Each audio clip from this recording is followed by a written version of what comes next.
Hi, en este vídeo vamos a ver el presente simple. Empezamos por entender qué es lo que vamos a estudiar en español.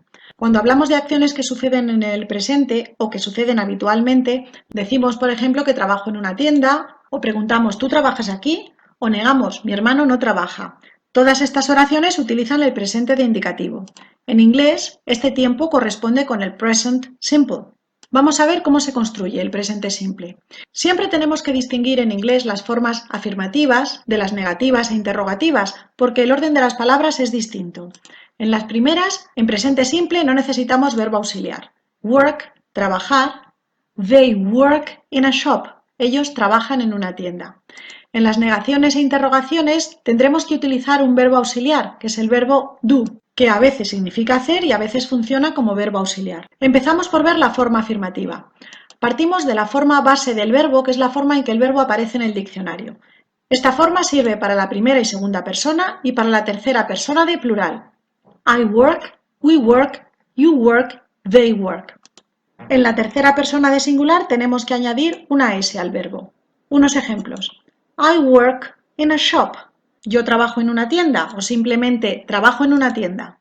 She works on Sundays. Ella trabaja los domingos. My brother works a lot. Mi hermano trabaja un montón.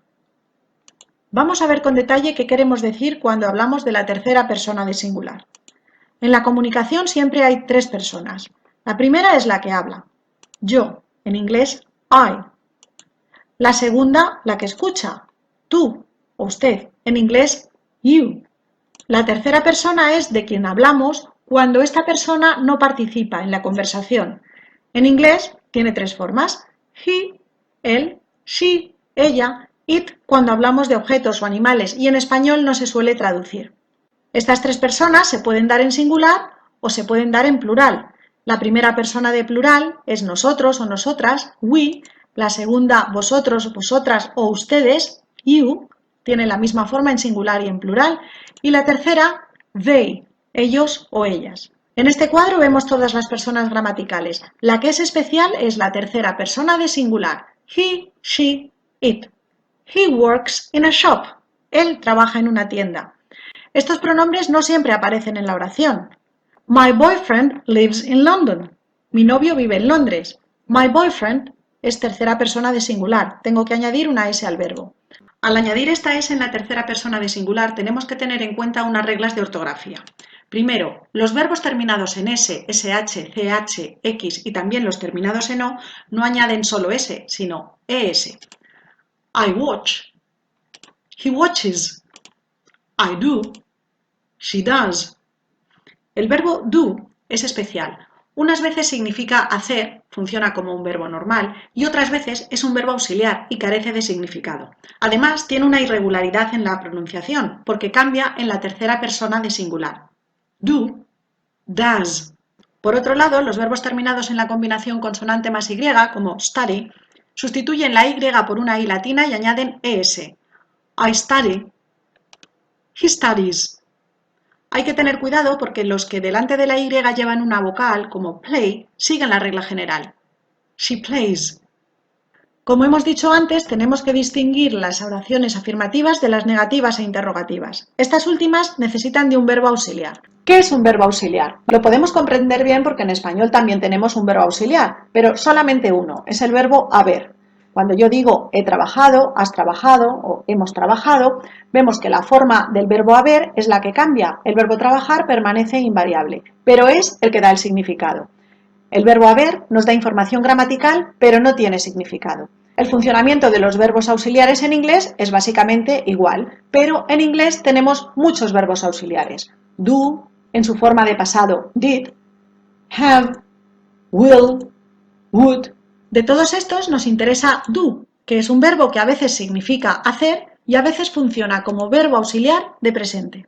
Y como verbo auxiliar que es, no tiene significado, pero nos informa sobre la persona y sobre el tiempo. Veamos cómo se construyen las preguntas. Las preguntas más simples tienen este orden. Primero el verbo auxiliar, luego el sujeto y luego el verbo principal. Utilizaremos do para la primera y segunda persona y también para la tercera persona de plural. Utilizaremos does solamente para la tercera persona de singular. ¿Vives en Londres? Vives. Tú es segunda persona. Por lo tanto, usamos el auxiliar do. Luego el sujeto, you, y luego el verbo principal, vives, live. Do you live in London? Vemos que el orden es auxiliar, sujeto, verbo principal. Otro ejemplo. ¿Ella trabaja en un banco? Ella trabaja, tercera persona de singular. Tenemos que utilizar, por lo tanto, el auxiliar does. Sujeto ella, she, verbo trabaja, work, en un banco. Does she work in a bank? Comprobamos que el orden es el correcto. Auxiliar, sujeto, verbo. Un ejemplo más. ¿Tu novio estudia alemán? Tu novio, él, tercera persona de singular. Por lo tanto, does. Sujeto, tu novio, your boyfriend. Verbo principal, study, German. Does your boyfriend study German? Comprobamos que el orden es el correcto. Auxiliar, sujeto, verbo principal. En las negaciones utilizamos not, pero el adverbio not solo puede ir detrás de un verbo auxiliar. Por lo tanto, en presente simple tendremos que recurrir al auxiliar do o la forma does cuando corresponda para negar. El orden de las negaciones siempre es sujeto, el auxiliar, not y luego el verbo principal. Vemos un ejemplo. No trabajo. I do not work. A veces en los libros de texto encontramos la forma contraída don't. I don't work. Esta es la forma más común al hablar. I don't work. Ella no estudia alemán. El sujeto ella es tercera persona de singular. She does not study German. También en este caso encontramos a veces la forma contraída doesn't, que es la más habitual al hablar. She doesn't study German. Esto es todo. Espero que haya sido útil.